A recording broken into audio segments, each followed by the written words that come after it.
திருத்தணியில் இறந்த கூலி தொழிலாளியின் உடல் தவறுதலாக பீகாருக்கு அனுப்பப்பட்டதால் பரபரப்பு ஏற்பட்டுள்ளது. கூடுதல் விவரங்களை செய்தியாளர் பாலாஜி கூற கேட்போம். பாலாஜி, வணக்கம். எப்படி இந்த தவறு நடந்தது?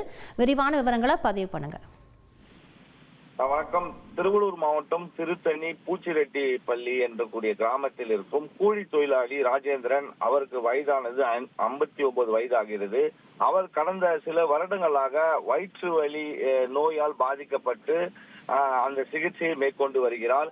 இருந்தாலும் அவர் வயிற்று வலி அதிகமாக முத்திய காரணத்தினால் அவர் விஷம் அருந்திவிட்டு தன் உயிரை, அந்த வலி தாங்க முடியாமல் தன் உயிரை அர்ப்பணம் செய்வதற்கான நடவடிக்கையில் ஈடுபட்டு தற்கொலை முயற்சியில் ஈடுபட்ட போது அவரை மீட்டு அங்கு உள்ள மக்கள் மற்றும் உறவினர்கள் திருத்தணி அரசு மருத்துவமனையில் அவரை அனுமதித்தார்கள்.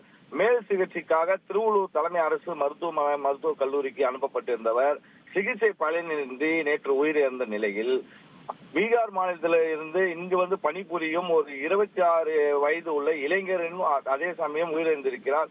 ஆகவே இந்த திருவள்ளூர் மாவட்டம் திருத்தணி சேர்ந்த கூலி தொழிலாளி ராஜேந்திரனை மாறுதலாக ஒரிசா மாநிலத்துக்கு, அவர் ஒரிசா மாநிலத்தை சேர்ந்தவர் என்ற அடையாளத்துடன் உள்ள அந்த ரசீதுடன் அவரை ஆம்புலன்ஸ் மூலியமாக நேற்று இரவு ஒரிசாவுக்கு அனுப்பப்பட்டனர். தற்போது 850 கிலோமீட்டரில் திருவள்ளூர் மாவட்டத்தை சேர்ந்த ராஜேந்திரன் அவர்கள் ஒரிசாவுக்கு செல்லும் வழியில் இருந்து கொண்டிருக்கிறார். உறவினர்கள் திருவள்ளூர் தலைமை அரசு மருத்துவமனையில் அதாவது உடலை மாற்றி தந்ததாக ஆத்திரமடைந்த உறவினர்கள் முற்றுகையிட்டு போராட்டம் ஈடுபட்ட பிறகு அது தப்பு நடந்தது என்று தற்போது தெரிய விசாரணை நடைபெற்று வருகிறது. ஒருவரின் உடல் வயது வித்தியாசம் இல்லாமல் உடலை மாற்றி தரும் அரசு மருத்துவமனை இவ்வாறு செயல்பட்டால் பொதுமக்களுக்கு பாதுகாப்பு இல்லை என பல சமூக ஆர்வலர்களும் தற்போது குற்றச்சாட்டுகளை வலைதளங்களில் பதிவிட்டு வருகிறார்கள். தொடர்ந்து பாதிக்கப்பட்டவரின் தரப்பு வழக்கறிஞர் அளித்த பேட்டியை பார்க்கலாம். திருத்தணி அடுத்து புச்சிரெட்டி பள்ளியை சேர்ந்த கூலி தொழிலாளி ராஜேந்திரன் கொக்கு மருந்து சாப்பிட்டு தற்கொலைக்கு முயற்சி பண்ணியிருக்கிறார். உறவினர்கள் மீட்டு திருத்தணி அரசு மருத்துவமனையில சேர்த்திருக்கிறாங்க. அங்கிருந்து மேல் சிகிச்சைக்காக திருவள்ளூர் அரசு பொது மருத்துவமனைக்கு எடுத்து வந்திருக்கிறாங்க. அங்க சிகிச்சை பலன் அளிக்காம நேற்று காலையில 10 மணிக்கு அவர் இறந்துறாரு. இறந்தவருடைய உடலை அவருடைய சகோதரன் பிணவரையில வச்சுட்டு போயிட்டு போலீஸ் ஸ்டேஷன் ஃபார்மாலிட்டிஸ் எல்லாம் முடிச்சுட்டு இங்க அவர் பாடி எடுக்க வந்தா ராஜேந்திரனுடைய உடலுக்கு பதிலா வேறொரு உடலை இவங்க காட்டுறாங்க. இது என்னுடைய சகோதரன் உடல் இல்லைன்னு சொன்ன உடனே இதுவா பாருங்கன்னு எல்லா பாடியும் காட்டுறாங்க.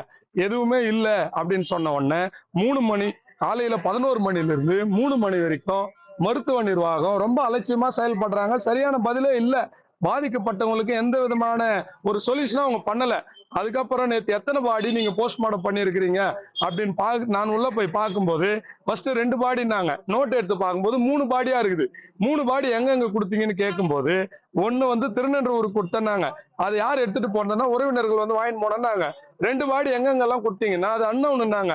அன்னவுன் யார் வாங்கிட்டு போனதுன்னு பாத்தீங்கன்னா ஒண்ணு வெங்கலுக்கு எடுத்துட்டு போனாங்க, இன்னொன்னு பாத்தீங்கன்னா திருவள்ளூர்ல எடுத்துட்டு போனாங்க.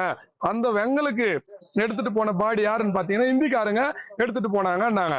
அந்த போட்டோவை எங்களுக்கு அனுப்புங்கன்னா காவல்துறை அதிகாரிகள் தான் தலையிட்டு ஆம்புலன்ஸ்ல இருக்கிற போட்டோவை எங்களுக்கு அனுப்பி வச்சாங்க. அதுல பாத்தீங்கன்னா அதுதான் ராஜேந்திரனுடைய உடல். அந்த உடல் எங்க போகுதுன்னு பாத்தீங்கன்னா பீகாருக்கு போயின்னு இருக்கு தனியார் ஆம்புலன்ஸ்ல. அப்போ இல்ல இது எங்க பாடி, கட்டாயம் இந்த பாடி எங்களுக்கு வேணும்னு சொன்ன உடனே பீகார் கிட்ட ஆம்புலன்ஸை நிப்பாட்டி மறுபடியும் ரிட்டர்ன் எடுத்துட்டு வந்திருக்கிறேன் அப்படின்னு சொல்லி காவல்துறை அதிகாரிகள் எல்லாம் நமக்கு சமரசம் பண்ணி வச்சாங்க. பாதிக்கப்பட்டவங்க போராட்டம் பண்ண வேண்டிய சூழ்நிலை ஏற்படும் போது காவல்துறை அதிகாரிகள் தலையிட்டு நாங்க கட்டாயமா உங்களுடைய சகோதரனுடைய உடலை திருப்பி தரன்னு வாக்கு கொடுத்ததை ஏற்றுக்கொண்டு அவர்கள் போராட்டம் எதுவும் நடத்தாம காத்து கொண்டு இருக்கிறாங்க. குறிப்பா மருத்துவமனை நிர்வாகம் ரொம்ப அலட்சியமா இதுல செயல்பட்டு இருக்குது. தந்தி டிவியை உங்கள் கேபிள் டிவி ஆபரேட்டரிடம் இலவசமாக கேட்டு பெறுங்கள்.